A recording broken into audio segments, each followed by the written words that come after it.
गुरु महिमा अलेख। बंधु माने प्रथम पार्टे तो आपण माने देखिले जोरंदा मेला माघ शुक्ल चतुर्दशी महिमा गादी रे किपरि पालन हुए। आज आम देखा कौपिनधारी महिमा समाज अखंड ज्योति मंदिर रे किपरि माघ शुक्ल चतुर्दशी पालन करा जाउची। चलंतु मंदिर भीतर को जिबा। ये हैला प्रसिद्ध कौपिनधारी महिमा समाज अखंड ज्योति मंदिर। मुझे मंदिर भीतर को जाउची। बाम पटे धुनी मंदिर अच्छी। चलतु धुनी मंदिर प्रथमे धुनी मंदिर रे प्रभु को शरण करवा एवं तापर बुलिबा। धुनी मंदिर सम्मुख में झाड़ाबती लगी। देखो बाबा माने बसिचंती।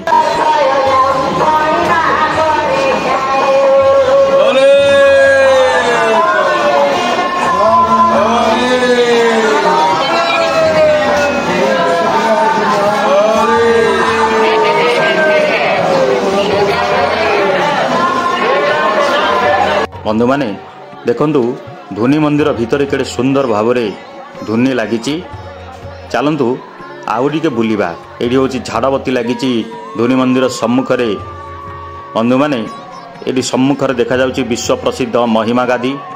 ये बाम पटे घंटा लगी। केते भक्त सब आसिचंदी। बंधु माने देखंतु ये हैला अखंड ज्योति मंदिर। आर वर्ष कलर होता नुआकिरी। केड़े सुंदर लगुच दृश्य। अखंड ज्योति मंदिर पूर्व दिगरे एवं पश्चिम दिगरे झाड़ाबती लगी। पूर्व दिगरे 5 शाखा विशिष्ट झाड़ाबती। ये भक्त माने काहू केते दूररू पश्चिमा ओडिशा प्राय भक्त आसिचंती। ये देखो 5 शाखा विशिष्ट ये झाड़ाबती लगी। मंदिर भितर बत्ती लगी। अलेख महिमा शरण अलेख महिमा शरण। ये देखो बंधु माने मंदिर भितर केड़े सुंदर भाव में झाड़ाबती लगी। चलतु मंदिर चतुर्पार्श्व टिके बुलिबा। मुझे पूर्व दिगरु पश्चिम दिग आड़ को जाऊँगी। देखो भक्त माने सब दर्शन कर आसिले भारी। पश्चिम दिगरे बड़ झाड़ाबती टे लगी। चलतु देखा एवं धुनी होउची। चलतु देखा।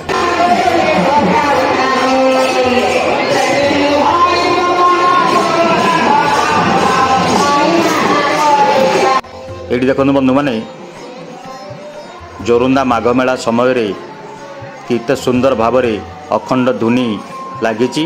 ये 3 दिन धरी मंदिर रे लागिबो। बाबा माने नड़िया घृताहुति सब करुचंती। धुनी मंदिर जो होइछ अस्थायी रूप से धुनी कुंड सेठी करुचंती। एठी लिखा है झाड़ाबती। देखो बंधु माने केड़े सुंदर झाड़ाबती लगी।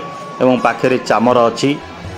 चामर छता अच्छी। ये देखो भक्त माने जो दूर दूरांतर आसिचंती किते सुंदर भाव में दीप लगाई। मानसिक दीप पाखे करी बाबा छिड़ा होती। एठी केड़े सुंदर ये दृश्य झाड़ाबती लगी। अखंड ज्योति मंदिर पश्चिम दिगर ये दृश्य केते सुंदर भाव में झाड़ाबती लगी।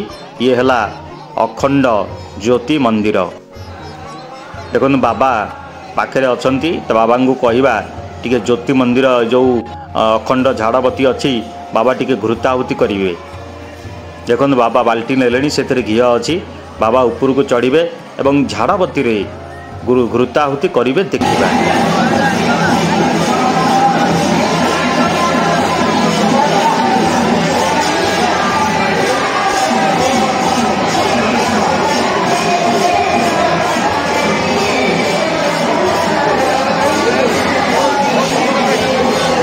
देखो बंधु माने बाबा वर्तमान जो स्टांड टी है लुहार घृताहुति करने ता ऊपर को चढ़ी चढ़ी जाऊँगी। देखो केते सुंदर ये झाड़ाबती। तापर आम जा जोटी अस्थायी जोटी अखंड उपासना पीठ सब होती ज्योति मंदिर पति मंदिर धुनी मंदिर जोटी हम से स्थान को जा देखा। देखो बाबा किपरि झाड़ाबती रे घृताहुति कर बंधु माने देखंतु।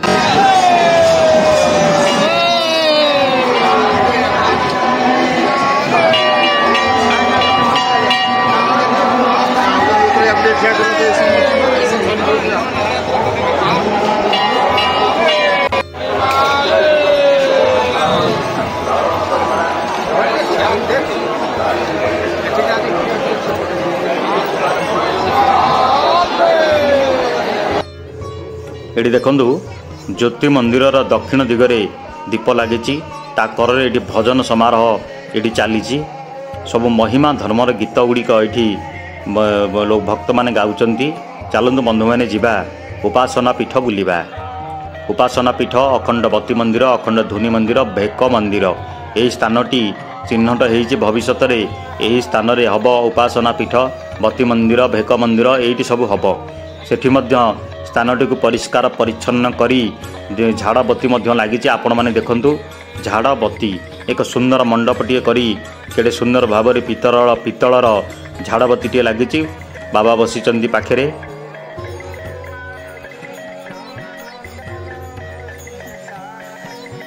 एठी से मंदिर तीनोटी हब भेक मंदिर बती मंदिर एवं उपासना पीठ यही स्थान में हम। एठी मध्य समान रूप से भजन कीर्तन चली। देखो ये हूँ से परिसर जो नूतन भाव में मंदिर तोड़ा ये हूँ टलक। यही परिसर भितर किछि दिन भितर नूतन भाव में मंदिर तैयारी करा जिवो। झाड़बती चलतु बर्तमान देखो पछपटे अखंड धुनी मंदिर से धुनी मंदिर चलतु बुलिबा। देखो केते सुंदर ये दृश्य झाड़बती लिखा जाइछि एवं बाबा गुरुताहुति करुचंती।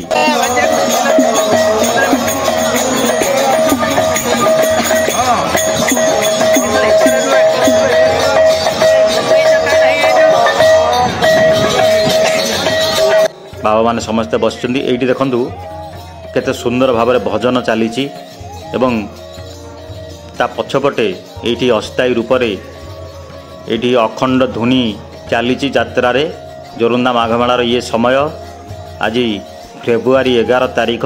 ये देखो बंधु मैंने अखंड धुनी रे किपरि गुरुताहुति करा जाउची। बाबा माने मध्य अछंती नड़िया भक्त मानकर नड़िया घृत सबू यही धुनी कुंड रे सब पकई दिया जाउची मानसिक पूरण पाई।